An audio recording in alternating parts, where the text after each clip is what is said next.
નમસ્કાર, આપ જોઈ રહ્યા છો યુટીસી ન્યૂઝ। ખેડૂતોનું આંદોલન ટ્રેક્ટરો સાથે જ થતું હોય છે। દેશમાં ખેડૂત આંદોલનની તસવીરો આપે જોઈ હશે, પરંતુ આજે અમે તમને એક એવી તસવીર બતાવવા જઈ રહ્યા છે કે દુનિયામાં જ્યાં પણ ખેડૂત આંદોલન થાય છે ત્યારે ટ્રેક્ટર લઈને જ ખેડૂત શહેરોમાં પ્રવેશ કરે છે। હાલ દિલ્હીની સાથે સાથે યુરોપિયન દેશોમાં પણ ખેડૂતો આંદોલન કરી રહ્યા છે અને આ ખેડૂતો યુરોપિયન દેશોની જે રાજધાની છે ત્યાં સુધી પહોંચી ગયા છે।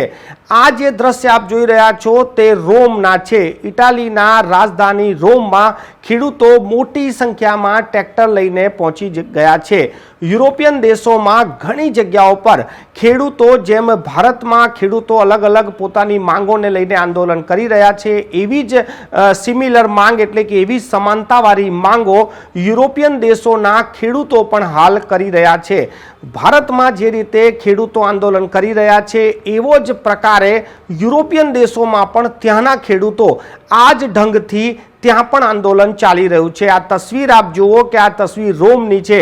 રોમ એ ઇટાલીની રાજધાની છે અને રાજધાનીમાં પણ ટ્રેક્ટર લઈને મોટી સંખ્યામાં ત્યાં ખેડૂતો પહોંચી ગયા છે। ઇટાલીના જે પ્રધાનમંત્રી છે તેમના ઘર સુધી પણ ટ્રેક્ટર લઈને લોકો પહોંચી ગયા છે। હાલ આ માત્ર રોમની તસવીરો છે, પરંતુ આપણે જો યુરોપિયન બીજા દેશોની વાત કરીએ, યુક્રેનની વાત કરીએ, નીધરલેન્ડની વાત કરીએ તો નીધરલેન્ડમાં પણ મોટી સંખ્યામાં ટ્રેક્ટરો લઈને ખેડૂતો શહેરોમાં ઘૂસી ગયા છે અને ત્યાંના જે મોલ છે, મલ્ટીપ્લેક્સ છે, ત્યાં પણ ખાતરના ઢગલા તેમને કરી દીધા છે। ત્યાં તો ઘણું નુકસાન પણ કરવામાં આવ્યું છે, પરંતુ દેશભરમાં જે રીતે ખેડૂત આંદોલન હાલ જોવાઈ રહ્યું છે અને આ જ આંદોલન, આવા જ આંદોલન આજે દુનિયાભરમાં પણ ખેડૂતો કરી રહ્યા છે। ખેડૂતોની માંગ ની જે સમાનતા અને ખેડૂતોના પ્રદર્શન કરવાની જે સમાનતા આ જોતા લાગે છે કે દુનિયા કેટલી નાની છે અને દુનિયા કેટલી સરખી છે, કેમ કે ભારતના ખેડૂતો જે રીતેના આંદોલન કરી રહ્યા છે એવા જ કંઈક આંદોલન યુરોપિયન દેશોના ખેડૂતો પણ કરી રહ્યા છે। આ બે તસવીર આપ જુઓ, એક તસવીર ભારતની છે અને એક તસવીર યુરોપિયન દેશોની છે।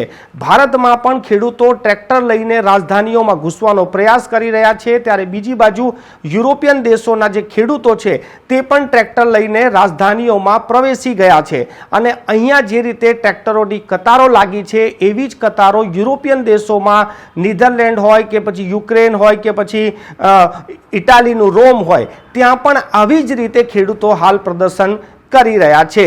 દેશમાં જે ખેડૂત આંદોલન ચાલી રહ્યું છે તેમાં જે માંગો છે તેના લઈને દેશની જે સરકાર છે તે મંત્રીઓ સાથે મંત્રણા કરી રહી છે। કાલે પણ 3 કલાક સુધી વાર્તા ચાલી છે, પરંતુ વાર્તા વિફળ રહી છે।